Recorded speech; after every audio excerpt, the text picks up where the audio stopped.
Good noon, all of you. How are you all? Welcome to Shaping Minds Menu. Let us continue with our thinkers class. हम thinkers की class कर रहे थे and हम आज पहुंचे हैं Claude Levi straws.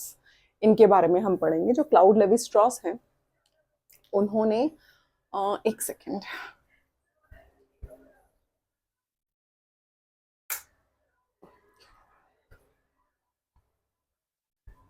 I am so sorry. Actually light कम थी और मैं ऑन करना भूल गई थी. तो हम क्लाउड लेवी स्ट्रॉस के बारे में पढ़ेंगे. इनका बॉर्न डेट है 28 नवंबर 1908 एंड डाइड है 30 अक्टूबर 2009. ठीक है. जो क्लाउड लेवी स्ट्रॉस हैं उनको फादर ऑफ स्ट्रक्चरल एंथ्रोपोलॉजी भी बोला जाता है. एंथ्रोपोलॉजी का मीनिंग ऑलरेडी मैं इतने सारे वीडियोस जो हमने थिंकर्स की क्लास ली है ऑलरेडी मैं एक्सप्लेन कर चुकी हूँ. तो स्ट्रक्चरल एंथ्रोपोलॉजी इनको बोला जाता है. फादर ऑफ स्ट्रक्चरल एंथ्रोपोलॉजी, ये याद रखना है. Next is mythologies and mythology. ये जो बुक है ये लिखी थी क्लाउड लेवी स्ट्रॉस ने, क्योंकि वो एक फ्रेंच थिंकर थे. हमेशा ये याद रखना है कि वो एक फ्रेंच थिंकर थे और इनकी ये जो टर्म्स हैं आपको मैक्सिमम फ्रेंच में देखने के लिए मिलेंगी. लेकिन एक चीज आपको याद रखनी है, ये एक्चुअली उनका फ्रेंच का इंग्लिश में लिखा हुआ है. लेकिन एक और बुक है दैट इज माइथोलॉजीज जो इंग्लिश में है. ठीक है, जो इंग्लिश लैंग्वेज में है वो रोना बार्थ की है. That book is Roland Barthes ने लिखी है वो.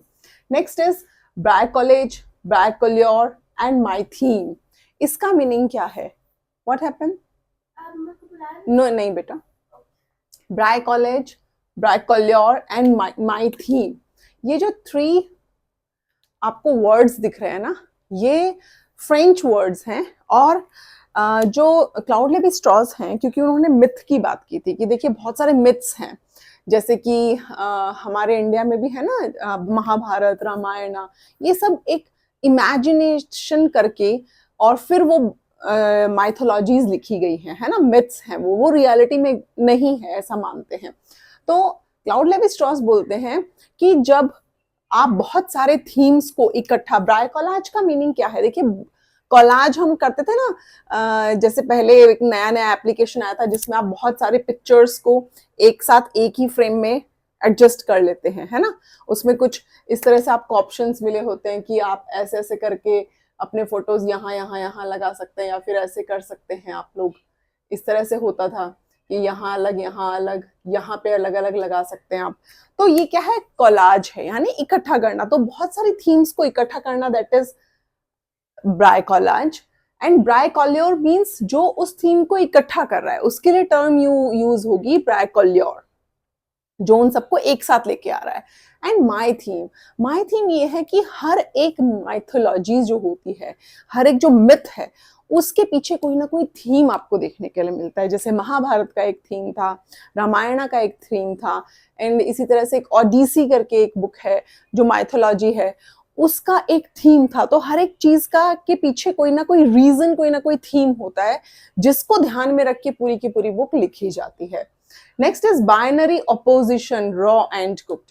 वेरी इंपॉर्टेंट कॉन्सेप्ट और एग्जाम में डायरेक्ट आपको स्टेटमेंट देखने के लिए मिलता है. रॉ एंड कुक्ड जो है ये किसने दिया? ये दिया क्लाउड लेवी स्ट्रॉस ने. बाइनरी ऑपोजिशन का मतलब होता है कि हमेशा कुछ चीजें आपको पेयर्स में देखने के लिए मिलेंगी. विदाउट पेयर आपको वो चीजें नहीं मिलेंगी. जैसे रॉ एंड कुक्ड का उन्होंने एग्जांपल दिया. ये किसके लिए दिया उन्होंने? ये उन्होंने दिया फूड के लिए. ठीक है, कि कुछ खाना कच्चा होता है जिसे आप कच्चा भी कंज्यूम कर सकते हैं, है ना. कुछ वेजिटेबल्स है जैसे कैरेट, जैसे कि मूली हो गई, जैसे कि कुकुम्बर हो गया एक तरह से, तो उसको हम कच्चा भी कंज्यूम कर सकते हैं. लेकिन कुछ होता है कुक्ड, जिसको आपको पकाना है, जिसको आपको पकाना पड़ेगा. जैसे पोटैटो हो गया, है ना. जो अनियन है उसको आप रो भी कंज्यूम कर सकते हैं, उसको आप कुक भी कर सकते हैं. लेकिन जो पोटैटो है उसको आपको पकाना पड़ेगा. ठीक है.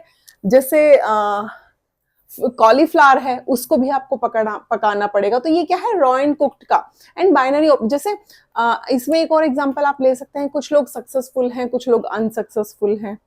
ठीक है. कुछ बच्चे बहुत इंटेलिजेंट हैं, कुछ इंटेलिजेंट नहीं हैं. कुछ लोग बहुत रिच हैं, कुछ पुअर हैं. तो हमेशा ऑपोजिशन में चीजें बाइनरी ऑपोजिशन यानी टू साइडेड देखने के लिए मिलेंगी.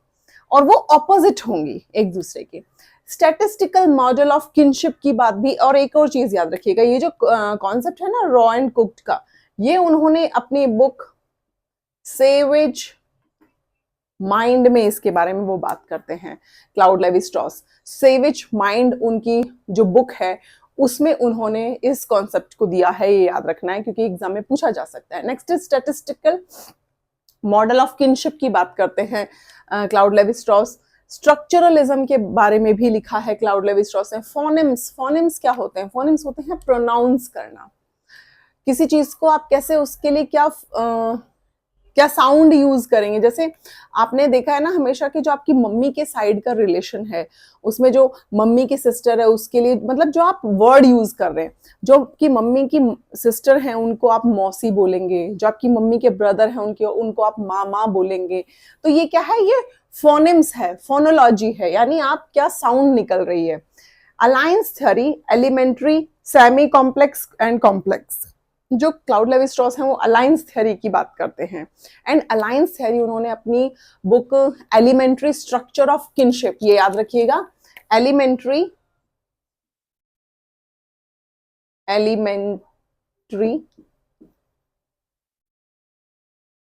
स्ट्रक्चर ऑफ किनशिप, ये उनकी बुक है जिसमें उन्होंने अलायंस थ्योरी की बात की। एलिमेंट्री क्या है? पॉजिटिव रूल है। एलिमेंट्री अलायंस थ्योरी क्या है कि किस तरह से सोसाइटी में मैरिजेस होती हैं, क्या रूल्स फॉलो करने पड़ते हैं, क्या क्या चीजें हैं जो आपको ध्यान रखनी पड़ेंगी रिलेशनशिप्स में। एलिमेंट्री होता है पॉजिटिव रिलेशन, ठीक है, पॉजिटिव की बात होती है इसमें। सेमी कॉम्प्लेक्स नेगेटिव रूल्स होते हैं, एंड कॉम्प्लेक्स में भी नेगेटिव रूल्स कि आप इन से शादी नहीं कर सकते, आप इन से शादी कर सकते हैं। अलाइन इसी के साथ इंसेस्ट एंड रेसिप्रोसिटी। देखिए किनशिप में आप क्या देखेंगे? इंसेस्ट एंड रेसिप्रोसिटी सिस्टम देखेंगे। इंसेस्ट होता है कि आप अपने ही फैमिली में शादी नहीं कर सकते, अपने ही फैमिली मेंबर से शादी नहीं कर सकते, वो होता है इंसेस्ट रूल। और अपने इंडिया में इसी रूल को फॉलो किया जाता है मैरिज के टाइम पे, ठीक है, कि आप अपने फैमिली मेंबर्स में शादी नहीं कर सकते। रेसिप्रोसिटी एक दूसरा तरीका और क्या होता है कि मैरिजेस हमेशा रेसिप्रोसिटी में आपको नजर आएंगी, यानी एक तरह से लेन देन। यानी आपके घर में अगर बेटा है, दूसरे आपके घर में मान लीजिए एक बेटा एक बेटी है, दूसरे घर में भी बेटा बेटी है, तो आप क्या करेंगे? उनकी बेटी अपने घर ले आएंगे, अपनी बेटी उनके घर दे देंगे। That is reciprocity. तो ये भी बहुत देखने के लिए मिलता है। Language and parole taken from Saussure. जो सॉसर हैं उनसे उन्होंने लैंग्वेज एंड पैरोल का कॉन्सेप्ट लिया। लैंग्वेज एंड पैरोल क्या है कि आप किस तरह के टर्म्स यूज करते हैं, आप किसी को गाली दे रहे हैं या आप किस दूसरे बंदे से किस तरीके से बात कर रहे हैं, कौन पर्सन है जिससे आपको किस तरीके से बात करनी है। तो ये सब चीजें आप ध्यान में रखते हैं ना। जो भी पर्सन है, पर्सन टू पर्सन वेरी करता है कि आप किससे किस तरीके से बात करेंगे, अपने बड़ों से कैसे बात करेंगे, अपने छोटों से कैसे बात करेंगे, अपने सेम एज ग्रुप के साथ आप कैसे इंटरेक्शन करेंगे और किस तरह के वर्ड्स आप यूज करेंगे। दैट इज जो ये कॉन्सेप्ट उन्होंने लिया था किससे इंस्पायर होके? सॉसर से। Next is studied the structure of totemism. मैंने आपको बताया था ना कि इमाइल डर्कहाइम का जो वो है टोटमिज्म पे उन्होंने स्टडी किया था, उन्हीं से इंस्पायर होके क्लाउड लेवी स्ट्रॉस ने आगे जाके टोटमिज्म को और भी ज्यादा डेवलप किया। टोटमिज्म मैं जल्दी से बता देती हूँ, टोटमिज्म वही है जब जो अरुंटा ट्राइब है अफ्रीका की, वहां पर टोटमिज्म प्रैक्टिस होता है। वो किसी भी एक चीज को, किसी पेड़ को, पक्षी को या किसी भी ऐसी चीज को सेक्रेड मान लेते हैं, बहुत पवित्र मान के उसको भगवान का दर्जा दे देते हैं, उसकी पूजा करने लगते हैं, उसमें शक्ति महसूस करने लगते हैं कि यही हमारा एक तरह से गॉड है, उसकी वर्शिप करते हैं, उसको बहुत पवित्र मानते हैं। That is totemism. Floating signifier, Claude Levi Strauss कहते हैं कि बहुत बार आपको सिग्निफायर क्या होता है कि जिस चीज को देख के आप कुछ समझते हैं। अभी ये पेन देख के, ये मार्कर देख के आपको समझ में आ रहा है ना कि ये व्हाइट बोर्ड मार्कर है, इससे मेरे को व्हाइट बोर्ड पे लिखना है, आपको डायरेक्ट मीनिंग समझ में आ गया। लेकिन बहुत बार ऐसा होता है जो चीजें आपको नजर आ रही हैं या जो चीजें बोली जा रही हैं उनका कुछ हिडन मीनिंग भी हो सकता है। डायरेक्टली हो सकता है आपको वो चीज समझ ना आए, लेकिन बाद में उसका मीनिंग आपको समझ में आए। जैसे बहुत बार होता है ना कि आप कहीं ग्रुप में बैठे हैं, सार्काज्मली आपने आपके ऊपर किसी ने कोई कमेंट किया, तो हो सकता है उस टाइम पे आपको ये समझ ना आए कि इस इंसान ने मेरे ऊपर ये कमेंट क्यों किया, लेकिन जब बाद में आप बैठकर सोचेंगे, आपको हो सकता है उस टाइम के लिए उसका मीनिंग कुछ और समझ में आए, लेकिन उसका एक हिडन मीनिंग भी हो सकता है। हो सकता है वो इंसान आपको कुछ और ही कहना चाह रहा था। तो दैट इज क्या है, फ्लोटिंग सिग्निफायर, कि जरूरी नहीं है उस टाइम जो चीजें आपके आंखों के सामने हैं, आपको नजर आ रही हैं, उनका वही मीनिंग हो, उनका कुछ और मीनिंग भी हो सकता है। नम्बिक्वारा एंड कवाहिब जो ट्राइब है उसका स्टडी किया था क्लाउड लेवी स्ट्रॉस ने। बहुत बार एग्जाम में ट्राइब से रिलेटेड क्वेश्चंस आते हैं कि किस ट्राइब की स्टडी किस थिंकर ने की है, तो please keep in mind Nambikwara and Kawahib tribe की स्टडी की क्लाउड लेवी स्ट्रॉस ने। Next is social structure is a myth model method. जो क्लाउड लेवी स्ट्रॉस हैं वो ऐसा मानते हैं कि जो हमारे आसपास ये जो हमारा सोशल स्ट्रक्चर है ना, जो हमें नजर आता है, जो हमारी सोसाइटी है, रूल्स रेगुलेशंस हैं, वो सब हिडन है, वो मिथ है, वो हमें नजर नहीं आता ये पूरा सोशल स्ट्रक्चर। बट इसके ऑपोजिट मैं यहीं पे मेंशन करती हूँ, इसके ऑपोजिट जो ब्राउन थे ना, उन्होंने इसके ऑपोजिट बोला। उन्होंने कहा कि नहीं, जो हमारा एक सेकेंड, जो हमारा सोशल स्ट्रक्चर है दैट इज इंपीरिकली विजिबल, वो विजिबल है, वो इनविजिबल नहीं है। क्लाउड लेवी स्ट्रॉस बोलते हैं कि जो सोशल स्ट्रक्चर है वो मिथ है, वो हमें दिखाई नहीं देता। बट रेडक्लिफ ब्राउन बोलते हैं कि जो सोशल स्ट्रक्चर है ना वो एम्पिरिकली विजिबल है, वो हमें नजर आता है कि आसपास चीजें क्या हो रही हैं, हमें कैसे चेंजेस करने हैं। हम कोई चेंजेस लेके आते हैं तो उसका सोसाइटी पे क्या अफेक्ट देखने के लिए मिलता है, तो वो हमें विजिबल है वो चीजें, बट लेवी स्ट्रॉस कहते हैं विजिबल नहीं है। Next is human mind is structured universally.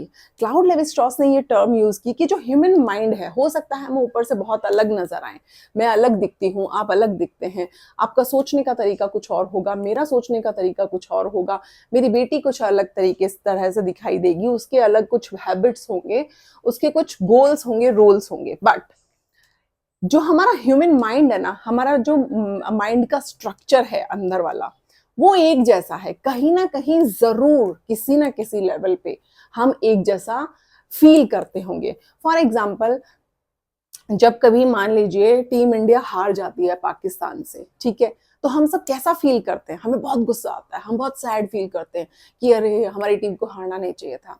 अभी देखिए, अभी मैं एक लेटेस्ट आपको एग्जांपल देती हूँ, मेरे को देखिए गूज बम्स आ गए वो बोलते हुए भी, कि जो पहलगाम में हुआ ना टेररिस्ट अटैक, क्या आप लोगों को लगता है कि देखिए हम सब अलग अलग दिखते हैं, आप अलग दिखते हैं, मैं अलग दिखती हूँ, मेरा सोचने का तरीका अलग है, आपका सोचने का तरीका कुछ और होगा, बट उसके बाद भी हम लोग ने जब वो चीज देखी कि वो जो अटैक हुआ, हम सबके दिल में दिमाग में एक गुस्सा था, एक ये चीज थी कि क्या कहते हैं, कौन कह रहा है कि जो टेररिस्ट कहते हैं ना कि टेररिस्ट का कोई मजहब नहीं है। अगर मजहब नहीं होता ना तो वो ये नहीं देखते कि किसको कलमा पढ़ना आ रहा है और किसको कलमा पढ़ना नहीं आ रहा है। गॉड, मुझे बहुत ज्यादा ऐसे अजीब सा फील हो रहा है कि किसको कलमा पढ़ना आ रहा है ना। उन्होंने पूछा कि तुम कलमा पढ़ सकते हो, कलमा पढ़ के सुनाओ, नहीं पढ़ पाए तो गोली मार दी। तुम हिंदू हो, गोली मार दी। अच्छा तुम मुसलमान हो, ठीक है छोड़ दिया। ये हम बिलीव ही नहीं कर सकते इस चीज को कि टेररिस्ट जो बातें बोली जाती है ना कि टेररिस्ट जो होते हैं उनका कोई मजहब नहीं होता, बिल्कुल झूठ। ये चीज तो गलत साबित हो चुकी है।